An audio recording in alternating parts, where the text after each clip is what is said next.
বন্ধুরা নমস্কার। সারা দেশের কৌতূহলের মধ্য দিয়ে আজকে শেষ পর্যন্ত পশ্চিমবঙ্গের ভোটার তালিকা চূড়ান্ত, যদিও চূড়ান্ত হয়েও চূড়ান্ত না, সেই ভোটার তালিকা প্রকাশিত হয়েছে এবং সারা রাজ্য জুড়ে কৌতূহলী মানুষ, কেউ বিডিও অফিসের সামনে, কেউ ডিএম অফিসের সামনে, কেউ বুথে, কেউ এখানে ওখানে, যেখানে যেখানেই তালিকা পাওয়ার বা অনলাইনে নানানভাবে আপনার খোঁজ করতে শুরু করেছেন নিজের নামটি ভোটার তালিকা স্থান পেয়েছে কিনা। এই অবস্থাতে এমন কিছু তথ্য নিয়ে আজকে আলোচনা করব যেটা আপনাদের জন্য একান্ত প্রয়োজন এবং আপনাদের অনেক আশঙ্কা দূর করার চেষ্টা করব এই ভিডিওতে। প্রথমে বলে দিই যে বাংলাতে এই এসআইআর শুরু হওয়া পর্যন্ত মোট ভোটার ছিল 7,66,00,000। আজকের তালিকায় 7,08,00,000। এবার বাদ গেছে, খসড়া ভোটার তালিকাতেই বাদ গেছিল আপনার 58 লক্ষ। আজকে আবার 6 থেকে 9 লক্ষ বাদ যাওয়ার কথা জানা যাচ্ছে। যদি তা হয় তাহলে সর্বমোট 64 লক্ষ থেকে 67 লক্ষ পর্যন্ত ভোটার বাদ যাওয়ার কথা আজকে পর্যন্ত। ভোটদান আপাতত স্থগিত রাখা হয়েছে 60 লক্ষের মতন, কারণ এদের ব্যাপারটা এখন বিচার বিভাগীয় আধিকারিকরা দেখছেন।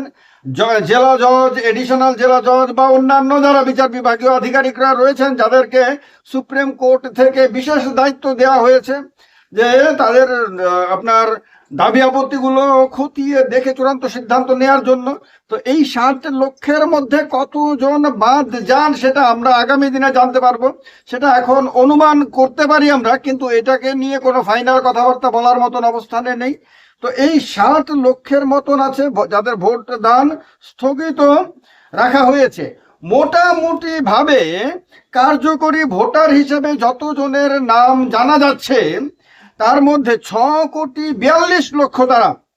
অর্থাৎ আজকের দিনে পশ্চিমবঙ্গে ভেজাল মুক্ত ভোটারের সংখ্যা 6,42,00,000 মতন হওয়ার কথা এখনো পর্যন্ত গবেষণা করে যা জানা গেছে। এই 6,42,00,000ই চূড়ান্ত, এই কথা বলার কোনো কারণ নাই। আবার ওই 64 লক্ষ থেকে 67 লক্ষ সেই সংখ্যাটাই বাদ যাওয়া ভোটারের সংখ্যা, এইটাও ফাইনালি বলার মতন কোনো সুযোগ নেই। যদি আমরা ধরে নিই যে 60 লক্ষ মানুষ যাদের আপনার দাবি আপত্তি ইত্যাদি বিচার করছেন বিচার বিভাগীয় আধিকারিকরা, জজরা, তাদের মধ্যে 50% বাদ গেল, তাহলে 60 লক্ষের মধ্যে 30 লক্ষ বাদ যাবে। তাহলে 30 লক্ষ যারা বাদ যাবে তারা ওই 64 থেকে 67 লক্ষ এদের সঙ্গে যুক্ত হবেন। আর 30 লক্ষ যারা আপনার কি বলেন সবুজ সংকেত পাবেন, অর্থাৎ অনুমতি পাবেন ভোট দানের, অর্থাৎ ভোটার তালিকায় স্থান পাবেন, তাদের নাম যুক্ত হবে 6,42,00,000 সঙ্গে। তাহলে এটা তখন গিয়ে মানে প্রায় 6.25 কোটির মতন গিয়ে দাঁড়াবে। এবার কথা হলো সবচেয়ে গুরুত্বপূর্ণ কথা, একাধিক। একটা হলো যে এই যে বাদ যাচ্ছে নাম, আমি ধরে নিলাম আপনার 85 থেকে 90 লক্ষ নাম বাদ যাচ্ছে। তাহলে এই নাম বাদ যাওয়ার কারণে কোন রাজনৈতিক দলের সবচেয়ে বেশি ক্ষতি হচ্ছে, এইটা নিয়ে বিতর্ক এখনো পর্যন্ত শেষ হয়নি। অনেকের ধারণা বাদ যাওয়া মানেই তৃণমূল কংগ্রেসের ক্ষতি হওয়া, কারুর কারুর ধারণা বাদ যাওয়া মানে তৃণমূলেরও ক্ষতি হওয়া, বিজেপিরও ক্ষতি হওয়া, কারোর কারোর ধারণা যে এমন অসংখ্য ভোটার থাকবে যারা তৃণমূলকেও ভোট দেয়নি, যারা বিজেপিকেও ভোট দেয়নি, তারা অন্য কাউকে ভোট দিয়েছিল বা নোটাকে ভোট দিয়েছিল, সুতরাং তারাও বাদ যাবে। এই ক্ষেত্রে তৃণমূলেরও ক্ষতির সম্ভাবনা নাই, বিজেপিরও ক্ষতির সম্ভাবনা নাই। কিন্তু আমি এটা আপনাদের আবারও মনে করিয়ে দিচ্ছি যে 2024-এর লোকসভা নির্বাচনে পশ্চিমবঙ্গে 1,55,00,000 থেকে সামান্য বেশি সংখ্যক মানুষ ভোটই দেয়নি।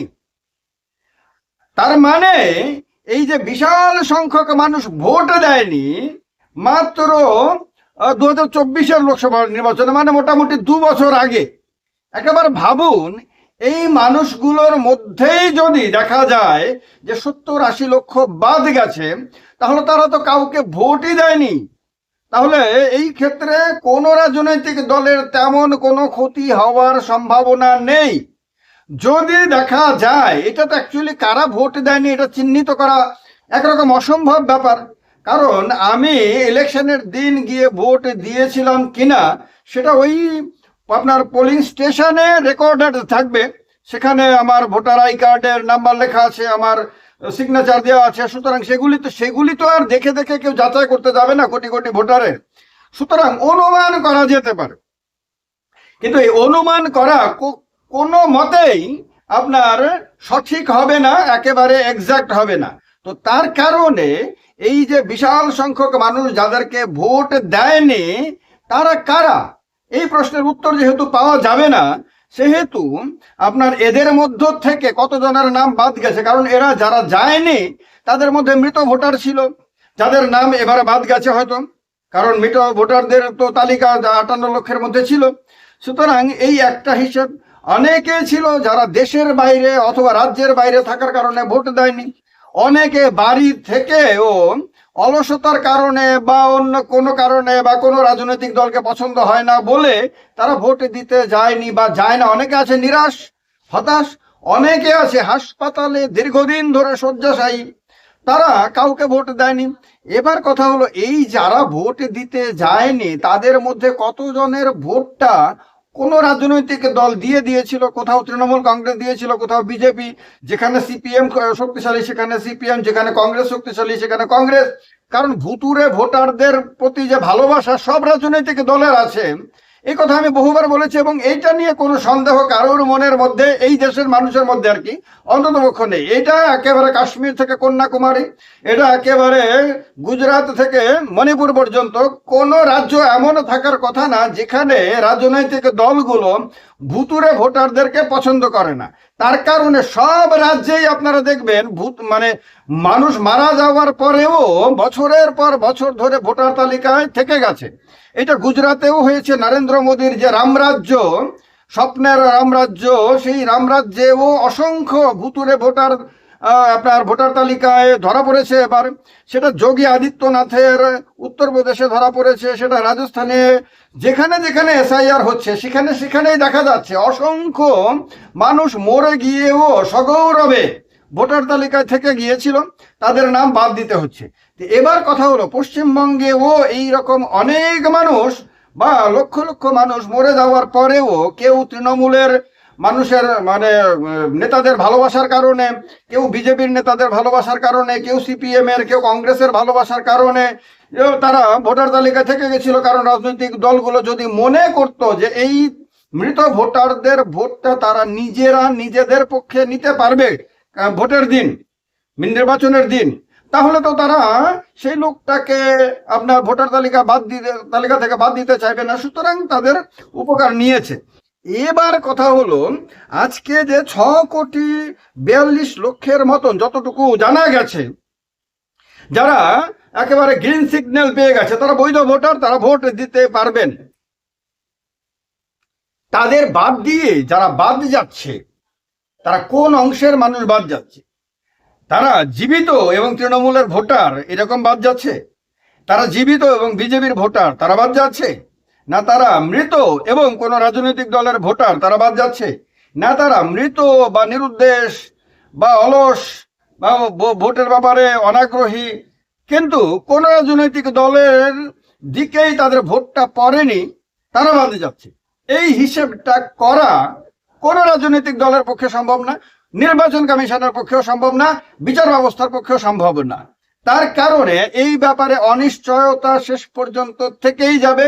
নির্বাচনের ফল ঘোষণা করার পরে মোটামুটি ভাবে অনুমান করা যাবে, তাও পাকাপোক্ত হবে না। এবার বৈধ ভোটার যাদের নাম বাদ যাচ্ছে, বাদ চলে গেছে ইতিমধ্যে, ধরুন আজকের তালিকায় আপনি যদি দেখেন যে আপনার নাম বাদ গেছে, কিন্তু আপনি জানেন যে আপনি জীবিত এবং আপনি বৈধ, তাহলে কি আপনার নাম আর তোলা যাবে না? নিঃসন্দেহে তোলা যাবে।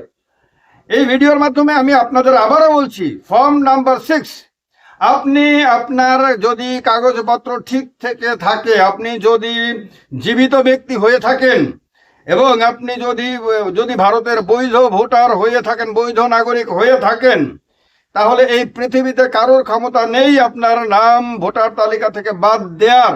কিন্তু যদি তারপরেও কারোর গাফিলতির কারণে নাম বাদ গিয়ে থাকে, তাহলে আপনি অবশ্যই ফর্ম 6 ফিল আপ করে বা নির্বাচনী আধিকারিকদের সঙ্গে কথা বলে, পরিষ্কার কথা, বা আপনার বিএলওর সঙ্গে কথা বলে, বা যাদেরকে আপনি বিশ্বাস করেন আপনার কাছাকাছি রয়েছেন, তাদের সঙ্গে কথা বলে আপনার যা যা করার কথা বৈধভাবে নির্বাচন কমিশনের নিয়ম অনুযায়ী তা করে নেবেন।